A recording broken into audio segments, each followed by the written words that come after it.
Hello and welcome to the director's commentary of the cloud video.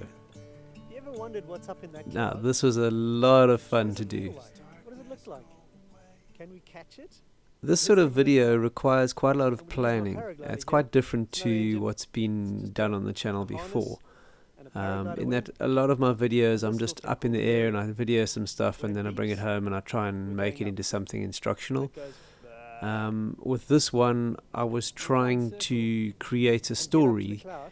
that would have catch more it. appeal beyond the paragliding scene. You know, our videos Got us a are bag. quite a small niche, and I'm this trying up to the side of reach my more harness, people with the channel Catch some cloud, to try and share the joy of and free flight bring with a it back bigger down. audience, We can see what happens. so that more people are kind of drawn into paragliding Come with me, and find check out it about out. it and maybe get interested and go to a school or something, start flying. So this sort of story requires a bit of setup. You know, you have to plan it beforehand. You know, I had to go off and get the bag and kind of work out what sort of shots I wanted and have some kind of a script before I came to the hill. So when I came to the hill, I knew what I was doing and I could actually do that introductory little chat, which helps draw you into the story. It's setting up sort of what I'm going to do and then going out and doing it, and you can kind of follow along in the story. It seems very simple, you know, when you analyze it that way, but when you're actually on the slope, I found there was a voice in my head just telling me that, you know, I was just wasting my time. I mean, you know, it was late in the day, and what sort of chance did I have of getting up to the clouds, and was it really going to work?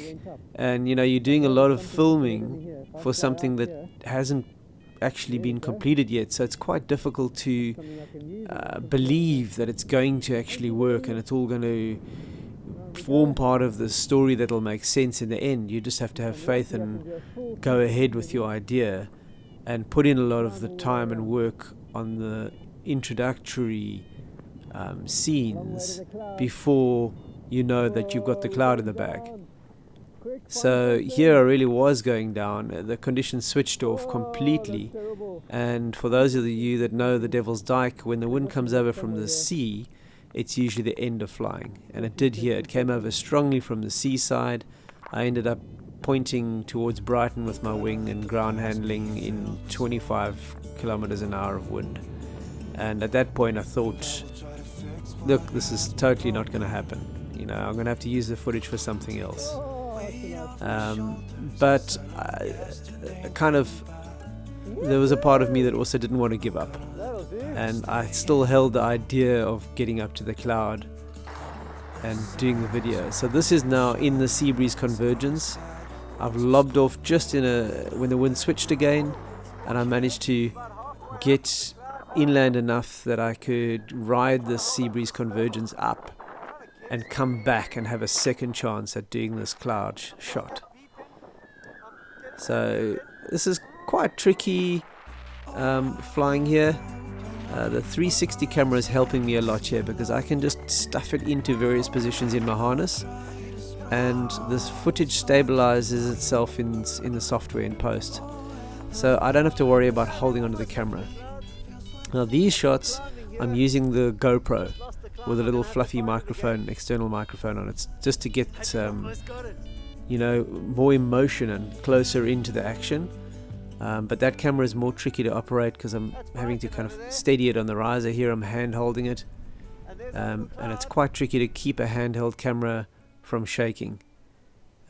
So I switch between, this is the 360 camera and the handheld camera. I picked up shots from both angles at various moments as I'm going up to cloud base. I'm trying to remember, right, I need a shot here, I need a shot there, and switching on the camera for a few seconds and then switching it off again, carrying on thermaling. This did take me ages to get up, and as usual with these small clouds, you can see they're not very tall, so the lift isn't actually enough to get me up to cloud base. And it took me about an hour to get up here, and I was legitimately pretty cold up here. This is a sea breeze convergence again. You can see the cloud forming in a step. It's actually well below the cumulus cloud base. There's this wispy curtain of cloud, and that allows me to kind of just dip in and out while still maintaining pretty good visual on all sides.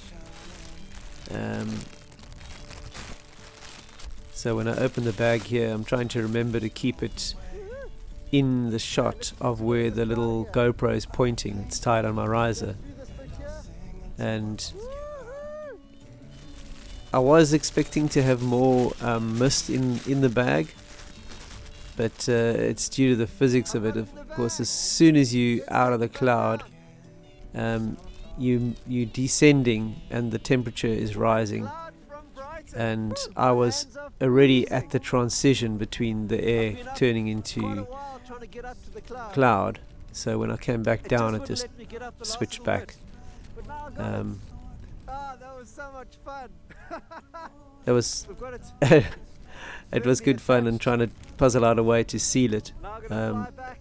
There's only so much I can do while I'm flying, and I definitely couldn't do that that vapor lock seal along the top of the bag with cold hands. But luckily the chest strap has come to the rescue there to strap it in. You can see the 360 camera pole on the far side. That's quite useful. It's a very convenient position. I've got a little loop on my shoulder strap, and that just keeps it in place and in a place where I can use it quite easily. So I'm also having to charge these cameras as I'm going because it's cold. The batteries are going flat, so I was charging the 360 camera in between each clip. I've got a USB pack and a little cable. And the GoPro likewise also went flat. I had to swap the batteries out on the way down on the glide. So I've got all of those things spare in a pocket, available to keep things alive, because there's nothing worse than setting this whole thing up and then losing a couple of shots that you need to link the story together. So in a couple of those shots you can see my there's my fluffy mic and my GoPro on the riser. That's just a cheap bendy tripod. It's not secured in any way. I just bent it on around the riser, and almost lost the camera actually trying to reset the angle. It popped off the top of that tripod and I almost dropped it from 3,000 foot. Luckily I kept the camera and we've got all the footage. This is just such a lovely sight. Devil's Dyke. We are so spoilt. It is just wonderful. There's a pub just out of shot on the right.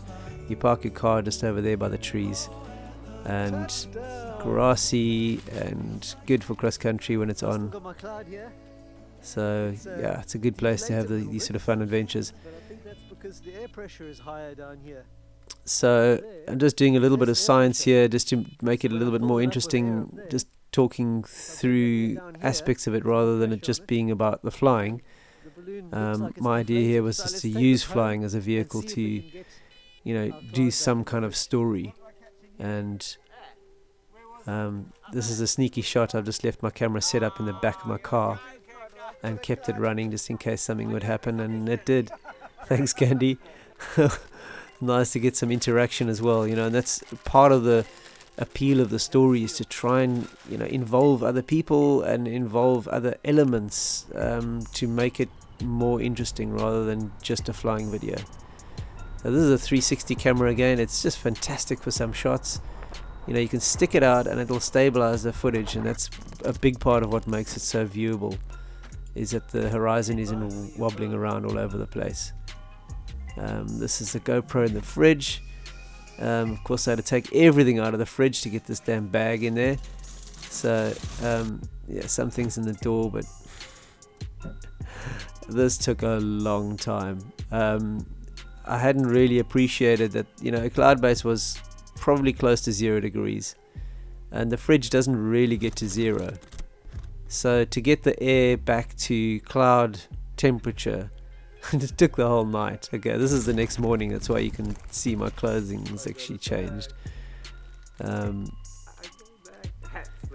then I got the cloud back. I hadn't really thought the story through beyond that. because I thought, and then I'd get the cloud back in the fridge. There wasn't really a sort of a finishing point. So I kind of ad-libbed this a bit and took it outside and, got some got some condensation. People have told me that's pure chemtrail. But that was just a fun way to end it. I could have maybe worked a bit more on the punchline and come up with a stronger closing moment.